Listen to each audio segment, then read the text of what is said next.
90 برس کے ضعیف آدمی کے پاس کوئی پیسہ نہیں تھا۔ مالک مکان کو 5 مہینے سے کرایہ بھی نہیں دے پایا تھا۔ ایک دن مالک مکان تیش میں کرایہ وصولی کرنے آیا۔ بزرگ آدمی کا سامان گھر سے باہر پھینک دیا۔ سامان بھی کیا تھا؟ ایک چارپائی، ایک پلاسٹک کی بالٹی اور چند پرانے برتن۔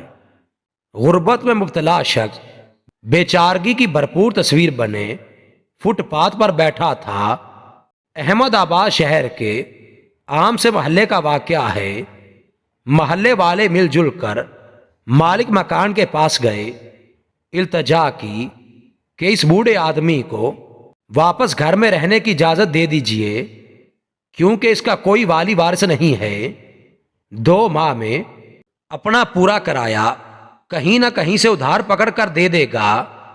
اتفاق یہ ہوا کہ ایک اخبار کا رپورٹر وہاں سے گزر رہا تھا۔ اسے نحیف اور لاچار آدمی پر بہت ترس آیا۔ تمام معاملے کی تصاویر کھینچی، ایڈیٹر کے پاس گیا کہ کیسے آج ایک مفلوق الحال بوڑھے شخص کو گھر سے نکالا گیا، اور پھر محلہ داروں نے بیچ میں پڑھ کر 2 ماہ کا وقت لے کر دیا ہے۔ ایڈیٹر نے بزرگ شخص کی تصاویر دیکھی تو چونک اٹھا۔ رپورٹر سے پوچھا کہ کیا تم اس شخص کو جانتے ہو؟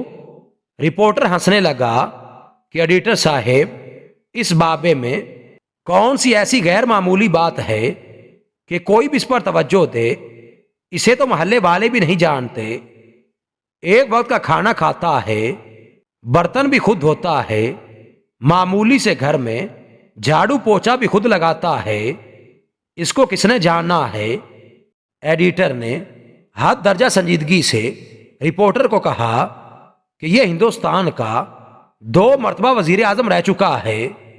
اس کا نام گلزاری لال نندا ہے۔ رپورٹر کا منہ حیرت سے کھلے کا کھلا رہ گیا۔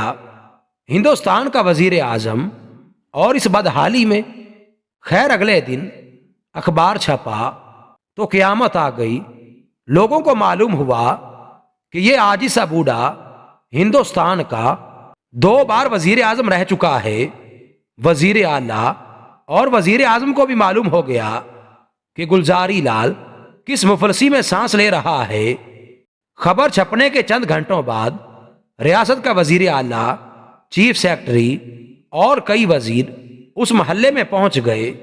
سب نے ہاتھ جوڑ کر کہا کہ آپ کو سرکاری گھر میں منتقل کر دیتے ہیں، اور سرکار ماہانہ وظیفہ بھی لگا دیتی ہے۔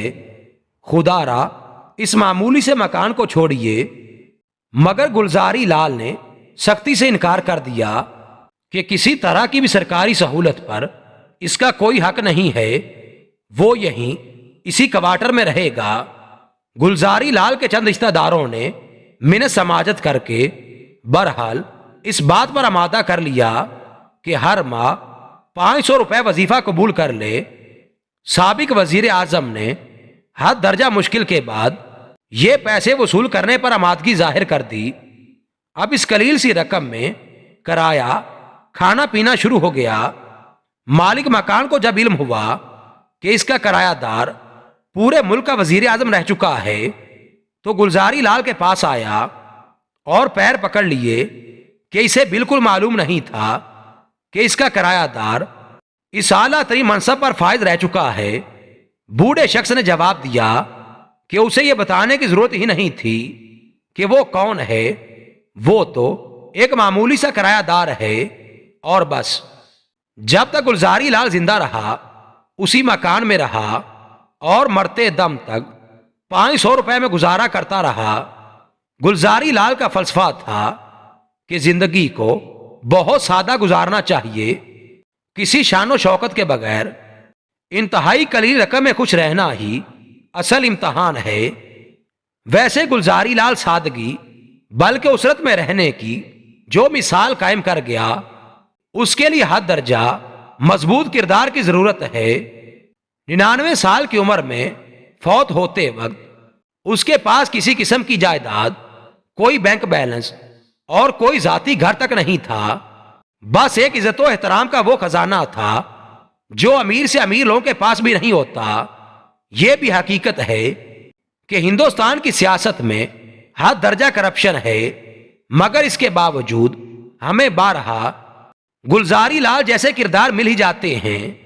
انڈیا میں کئی ایسے بلند سطح کے سیاستدان موجود ہیں جن کے اثاثے کچھ بھی نہیں ہیں، مگر اس سطح کی سادگی کی عملی مثال ہمارے ہاں ڈھونڈنا تقریباً ناممکن ہے۔